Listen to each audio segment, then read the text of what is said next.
precisa falar agora, gente, um assunto muito sério. Deixa eu entregar aqui esse melão pra Roberta. Olá. Muito obrigada Tudo por ter bem? vindo. Eu que agradeço o Prova convite. essa delícia. Vou provar sim, Tá com bom certeza. mesmo, gente. Deixa eu colocar o meu aqui no cantinho. Mas eu quero falar pra você, junto com a Roberta, sobre um assunto que não só tem me preocupado, mas tem, às vezes, me entristecido, porque tem amigos que passam por essa situação, que é a situação de montar um negócio cheio de expectativa e a coisa não ir pra frente. Só pra você ter uma ideia, vamos sentar, Roberta. No Brasil, são criados anualmente, olha o número, mais de 1.200.000 novos empreendimentos. Presta atenção. 1.200.000 novos empreendimentos. Quer dizer, é muito empreendimento, né? Desse total, mais de 99% são microempresas, pequenas empresas, e é o chamado empreendedorismo individual, que é aquela coisa de montar um negócio pequenininho. E a sobrevivência desses empreendimentos é uma condição indispensável para o desenvolvimento econômico do país, mas também para uma família que, de repente, está num apuro danado, né?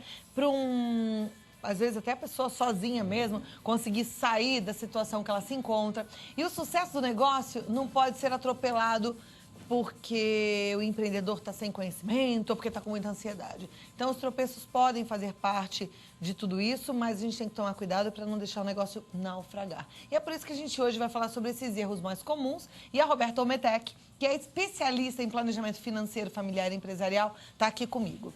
Bom, eu adoro esse assunto, é importante, né? E você me falou que hoje de manhã você teve uma reunião com jovens empreendedores exatamente vivendo esse problema. Então, o que acontece, assim, com muita frequência, Cláudia, infelizmente, quando você abre uma empresa, né? Primeiro é o desejo. Então, muitas vezes é o desejo eu quero me livrar do meu chefe, porque eu tô cansado de seguir ordens, de não ser respeitado como eu acho que eu mereço, mas agora eu vou ser meu patrão e eu faço do jeito que eu quiser. Então tem que tomar muito cuidado com isso, porque é a ilusão de como a proporção das coisas, né? A primeira coisa, quando você abre uma empresa, você tem que acreditar, porque tudo nasce com um sonho. Mas não são somente os sonhos que pagam as suas contas. Muitas vezes você comentou, né? Poxa, eu tenho muitos amigos. Então, quantos desses amigos se frustram quando abrem a empresa? Existem estudos que as empresas entram com pedido de falência logo nos primeiros 2 anos. E o primeiro item é o capital de giro. É uma pesquisa do Serasa, isso. Eu até dei uma palestra semana passada sobre isso para micro e pequenos empreendedores. E o que eu percebo muito claro, Cláudia, é assim, a pessoa deixa a emoção, ela deixa aquela vontade, ela deixa essa questão do eu sou milionário agora. Então, assim, ela não ganha o dinheiro para ela usufruir. Então, primeiro ponto, tem que haver planejamento. Então, para você ser empreendedor, primeiro, você precisa acreditar no seu sonho, mas você precisa pesquisar. Então, às vezes as pessoas falam, querem ir com um produto super inovador. Ah, não, isso não tem no Brasil. Eu vou fazer diferente. Mas será que isso vai ter aceitação aqui? Às vezes é melhor que você faça um produto semelhante, aprimorado, do que você inovar muito e não ter público para isso. Não ter público para isso. Então, precisa do planejamento. Essa empresa que eu atendi hoje são 3 amigos. E aí, o início da história, assim, eles começaram muito bem, tiveram 2 empreendedoras que acreditaram no projeto, investiram neles, só que o que aconteceu? Eles não fizeram nenhum contrato. Esse é mais um problema. Acreditaram na confiança da boca. Então, ela foi, essas 2 mulheres, e falaram, olha, a gente vai investir tanto daqui 6 meses. E aí, tudo conspirava a favor. Então, o lucro, o faturamento, não tinham motivos para elas não fazerem isso. Só que a gente está no Brasil. E você tem que documentar. Não existe isso, olha, Cláudia, está aqui, então é de boca. Não, você tem que documentar. Você tem que fazer um contrato. Muito empreendedor se ilude. Ah, é meu parceiro, confiou, eu acredito, vai me ajudar. Cuidado. E aí, na data que a pessoa falou que ia fazer o depósito, ela sumiu. Ela simplesmente disse que ela foi conversar com o esposo e o esposo disse que eles iam investir numa outra coisa. O que aconteceu? Os 3 já haviam pedido demissão das empresas, não tinham dinheiro guardado por meses para sobrevivência. Então, eles tinham dois caminhos. Ou eles se uniam e a gente vai rever, e aí, a partir disso, de um momento difícil, a gente revê os talentos e começa do zero, ou cada um vai procurar emprego na sua área. E aí, o que eles fizeram? Assim, eu falei que muita fé também, né? Porque você, num momento desse, cheio de dívida, não tem de onde tirar, eles se uniram e, a partir de uma situação muito difícil, foi onde eles se inspiraram e hoje eles estão já completamente dedicados a uma empresa que um dos amigos tinham, mas tinha deixado abandonado. Essa empresa está sendo tocada há 1 ano, mas eles terminaram de pagar as dívidas há 2 meses. Puxa. Então, assim, e hoje, por que eles nos procuraram? Roberto, eu não tenho planejamento financeiro. Eu não sei o que eu faço. Eu não sei, a gente sabe o quanto a gente deve, mas e daqui para frente? Eu não quero cometer os mesmos erros. Então, precisa de planejamento. Você precisa saber qual é o produto, o que você vai vender, qual é o ponto. Ah, eu não preciso de escritório, eu vou atender em casa. Mas qual é o tipo de serviço? Será que os seus clientes vão aceitar que você atenda eles dentro de casa?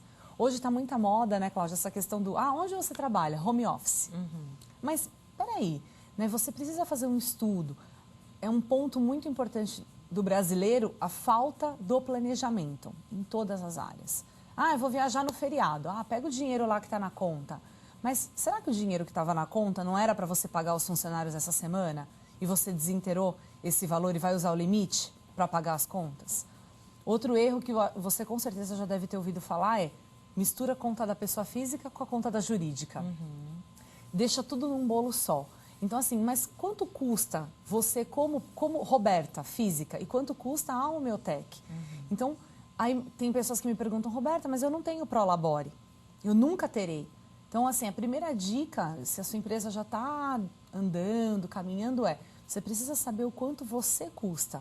Quanto é o aluguel da sua casa, a prestação do seu carro, o seu convênio. Tudo isso me custa 2.000, um exemplo. Então, você precisa de um Prolabore de pelo menos R$2.000. Agora, quanto custa a sua empresa? O aluguel, seus funcionários, o computador, tudo que você vai investir. Custa 3. Então, você já começou o mês com R$5.000. Então, você já precisa trabalhar para isso. Então, as pessoas elas precisam parar de deixar assim, só o sangue empreendedor, só a empolgação na frente e esquecer do planejamento. Então, o que eu sempre sugiro, Cláudia, se você não sabe fazer, busque órgãos que possam te ajudar. Roberta, mas é muita informação, o volume é muito grande, eu não entendo. Então, busque profissionais. Mas eu não posso pagar. Poxa, entre em contato, às vezes você pode fazer uma parceria, às vezes não é um valor que você acha que é tão caro. As pessoas precisam dar o devido valor a quem pode agregar no teu negócio. Conhecimento é importante, né? Eu acho que é o primeiro passo para um negócio dar certo. A gente até foi conhecer de perto como é que é o trabalho do Sebrae, as palestras. Bacana. E a gente fez uma matériazinha. Vamos assistir juntos? Vamos então sim. Pode rodar para você também aprender com a gente sobre empreendedorismo.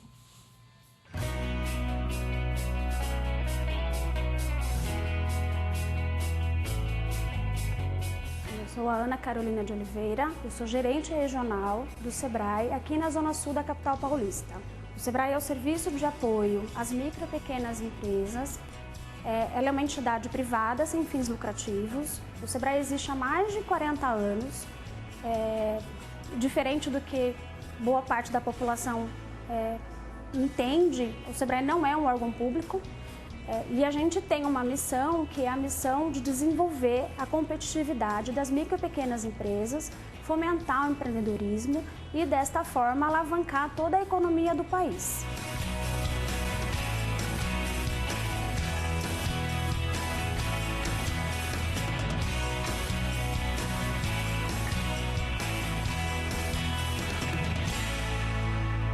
Ele é uma agência de desenvolvimento e uma empresa de consultoria. A gente está aqui para a gente poder orientar essas empresas em como elas devem gerenciar o seu negócio e garantir a sua competitividade. O Sebrae tem uma proposta de tudo que é gestão de negócio, como é que essa pessoa gerencia melhor o seu negócio. Estando há 40 anos no mercado, a gente já tem um bom know-how sobre gestão.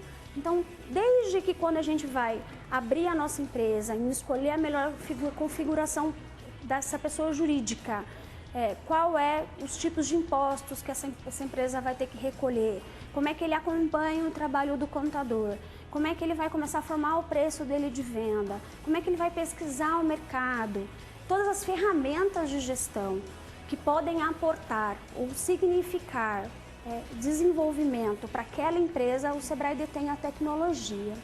Quando uma empresa ela já está no mercado, ela tem necessidade de garantir cada vez mais a sua competitividade, a gente está no mercado cada vez mais competitivo, As pequenas empresas hoje no Brasil representam 96% das empresas registradas em todo o país. Então, ela necessita, e o mercado está cada vez mais competitivo, ela necessita estar cada vez mais pronta para poder receber essa competitividade, receber esse cliente, como é que ela se destaca nesse mercado. Então, a gente traz palestras, produtos de consultoria, em que ela vai se aprofundar nessa gestão, conhecendo esse material para estar pronta para gerenciar esse negócio.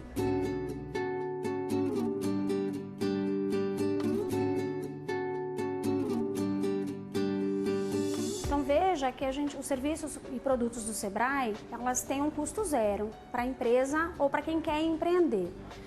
Não existe nenhuma restrição em quem a gente vai atender. Qualquer pessoa que se direcionar ao Sebrae São Paulo, ao Sebrae em qualquer unidade federativa no país todo, ele vai ser atendido. O que vai diferenciar, na verdade, é na linha de trabalho que a gente pode ter. Não há um limite de palestras, de consultorias que ele pode acessar. Em quantas vezes ele tiver necessidade daquilo, em quantas vezes ele precisar ter aquela informação esclarecida na gestão do seu negócio, a gente está pronto a atendê-lo. A gente tem produtos voltados para quem tem o comércio. O Sebrae tem dicas, né? A gente tem produtos voltados a layout, a visual merchandising, como é que ele se aproveita melhor do layout da loja dele para atrair mais cliente, que tipo de ferramenta ele pode se apropriar para poder trazer esse cliente mais para cá, para a indústria. Então, a gente tem processos inovatórios voltados para a indústria, como é que ele se aperfeiçoa ou como é que ele usa aquilo para ter mais produtividade dentro da produção dele.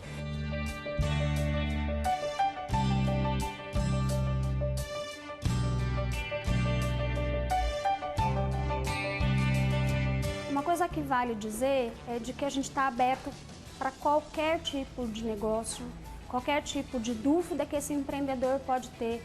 Às vezes, o empreendedor sofre na sua gestão por achar que aquela dúvida que ele tem, aquela dificuldade que ele tem, é só ele, que ninguém vai querer ouvi-lo ou poder atendê-lo. E, na verdade, o Sebrae está aqui para poder ouvi-lo e para poder atendê-lo. Nos procure, não as pequenas empresas, os empreendedores individuais, as microempresas hoje são responsáveis por 96% de todas as empresas que existem no país. Não se sintam sozinhos, procurem o Sebrae. A gente está aqui há 40 anos desenvolvendo know-how para a gente poder te ajudar a desenvolver cada vez mais a competitividade do seu negócio ou do seu futuro empreendimento.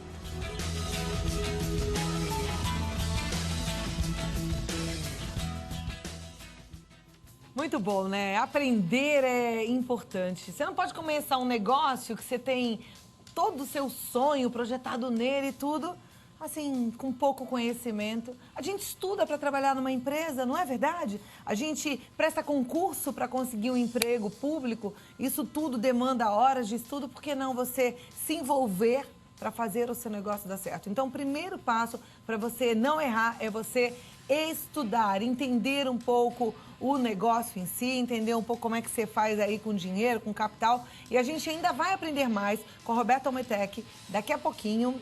E eu quero que você fique aí. Inclusive, se você quiser participar, você pode mandar sua pergunta no 0 Operadora 11 2202 8432. Dá 2 minutinhos, tá, Roberta? Claro. A gente continua com a Roberta Almetec e ela vai falar sobre o que é que a gente realmente precisa fazer para a empresa prosperar. Isso é possível. O primeiro passo foi estudar, planejar, né? Isso.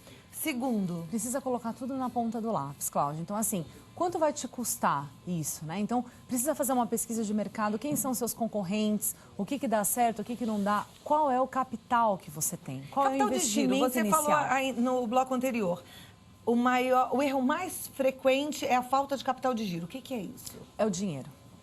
Literalmente é isso, né? Para o nosso linguajar mais fácil. O que acontece? As pessoas, às vezes, elas acham que elas vão gastar 30. Então, eu preciso investir 30. Mas no decorrer do planejamento, ou na falta do planejamento, elas descobrem que aquilo foi muito maior. E aí, o que ela faz? Ela vai recorrer a bancos, a empréstimos, a amigos. Então, precisa sim saber exatamente, a partir do planejamento, o quanto que você precisa de investimento Mas assim, inicial. Roberta, vamos imaginar que eu vou montar uma lojinha de artesanato. Aí, entre a reforminha do ponto, a vitrine e tal, eu planejei ali gastar 10 mil reais. Aí eu tenho esses 10 mil reais guardadinhos, uma poupança, e eu vou falar, esse dinheiro aqui que eu vou fazer a minha reforma, vou fazer a lojinha. Fiz a loja, ela tá bonitinha. Isso basta? Ou eu preciso ter um dinheiro mês a mês, durante algum tempo, para manter esse negócio vivo? Então, o que acontece? Se você tem 10 mil na mão, só os 10 mil, e exatamente ao valor para você reformar, o ideal é o quê? Tentar facilitar alguma condição de pagamento diferente. Por quê? Porque se você se livrar dos 10 mil, como que você sobrevive nos outros meses? Porque suas contas vão continuar. Então, assim, as pessoas precisam entender que, eu vou pagar tudo à vista. Só que todo mês você vai ter água, luz, telefone, suas despesas pessoais. Então, se houver a possibilidade, Cláudia, se estruturar para você ter um valor mínimo por mês de sobrevivência, né? Então, assim, poxa, 10 mil, será que tem algum fornecedor que você consegue pagar em 2 vezes? E aí você deixa um dinheirinho em caixa, porque se houver uma emergência, o que você vai fazer se você tiver zerado? Você não pode contar com o dinheiro antes de você montar um negócio, né? Exatamente. Falar, eu vou vender todas as minhas coisas e eu vou conseguir de lucro 2 mil reais por mês. E aí vai pagar a minha conta de telefone ou a minha luz. Não pode ser assim. Não, o ideal é assim, você tem que contar com aquilo que está em mãos. É como um empreendedor. Então, vamos pegar o exemplo da lojinha. Vamos imaginar que alguém vai lá e faz uma encomenda. Eu quero 50 colares. Então, primeira coisa, você me paga 50% à vista e os outros 50% no ato da entrega. O problema é, às vezes o empreendedor ele fica tão empolgado que dê tudo certo e com medo de perder o cliente, que ele deixa o cliente pagar depois, ele aceita cheque pré-datado, ele pendura, ele vende fiado. Então, assim, não pode. Então, você precisa se respaldar, documentar, por menor que seja o seu negócio. Se é uma barraca de cachorro quente, não importa. O tamanho do teu negócio precisa de planejamento. Então, você precisa ter uma base, você precisa saber o quanto vai entrar, o quanto você precisa de dinheiro para se manter, precisa se organizar. Tem que tomar muito cuidado também, Cláudia, com as facilidades do crédito para o empreendedor. Olha, eu te ofereço isso porque a taxa é menor, te ofereço aquilo porque você vai pagar pouquinho por mês. Só que você aceitando todas essas facilidades, você vai se endividando mês a mês. Então, assim, o que é prioridade? E também trazer as estratégias certas. Então, como que você vai divulgar o seu produto? Né? Quais os meios que as pessoas vão conhecer o produto ou serviço que você tem? Então, às vezes, você faz uma loja linda, mas fica quietinho.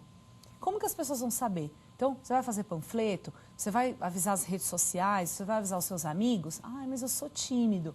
Não pode. Então, você tem que se encorajar, porque você está com a porta aberta. É aquilo, você vai abrir e fechar a lojinha todo dia. Então, quem vai fazer esse papel para você? De colocar a boca, né, no trombone, vamos dizer assim. Quem que vai dizer que você existe, que o seu negócio existe? Então, as redes sociais, ela já pode ser um bom início, mas ela não é tudo.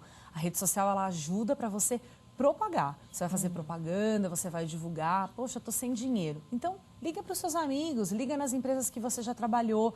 Olha, eu posso ir divulgar o meu trabalho, eu faço um desconto diferente. Então, cuidado com essas propagandas milagrosas.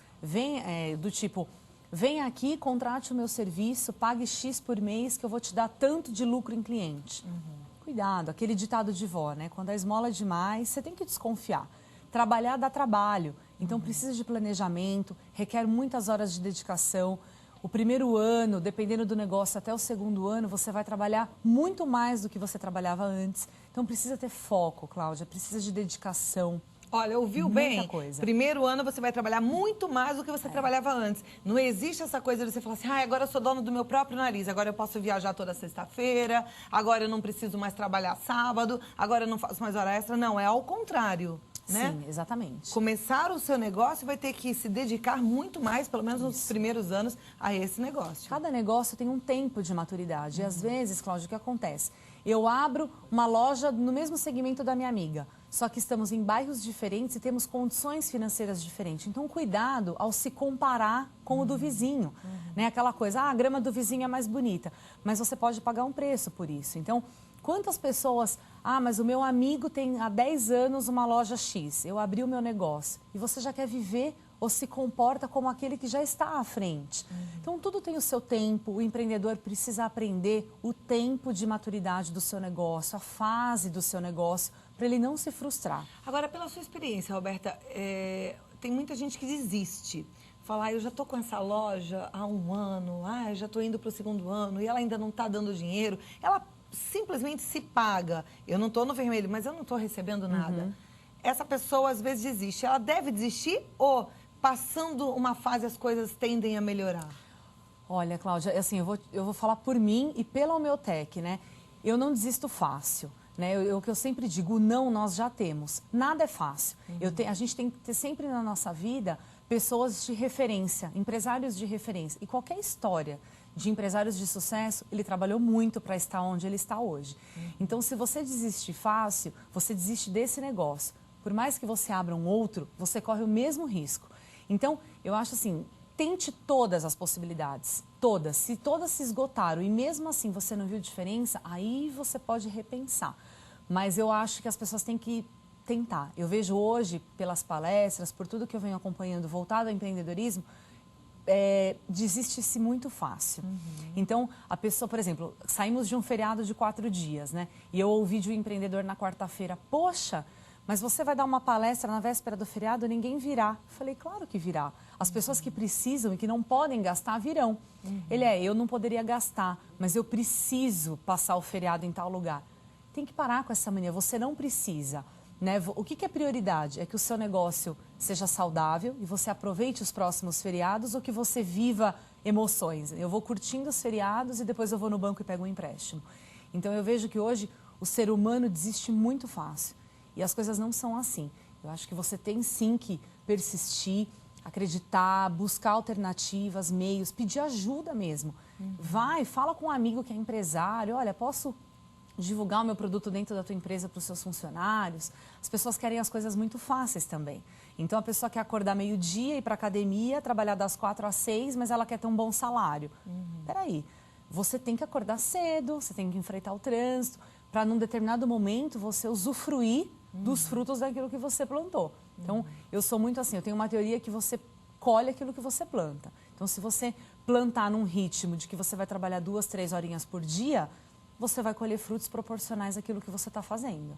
Viu, gente? Arregaçar a manga, não tem jeito. E outra coisa que eu estava pensando enquanto você estava contando isso pra gente, Roberta, é que numa empresa, às vezes, a gente tem um chefe que motiva o tempo todo a gente a trabalhar, né? E que conta coisas, que fala, que lança alguns objetivos, metas, e aí a gente trabalha com aquela gana, com aquela garra. Na sua empresa, é você consigo. Então, leia para se motivar, alimente-se desse sonho inicial para não deixar a coisa morrer. Então, não esqueça, você tem que ser um automotivador também para você conseguir vencer aí essas ondas, né? Também. Que é que nem a praia, lembra? Quando você entra na praia que vem onda atrás de onda, depois passa aquela arrebentação e aí tudo fica mais tranquilo. Então, tem que ter força para vencer a arrebentação. E mais 2 coisas também, Cláudia, assim, quais são os seus sonhos?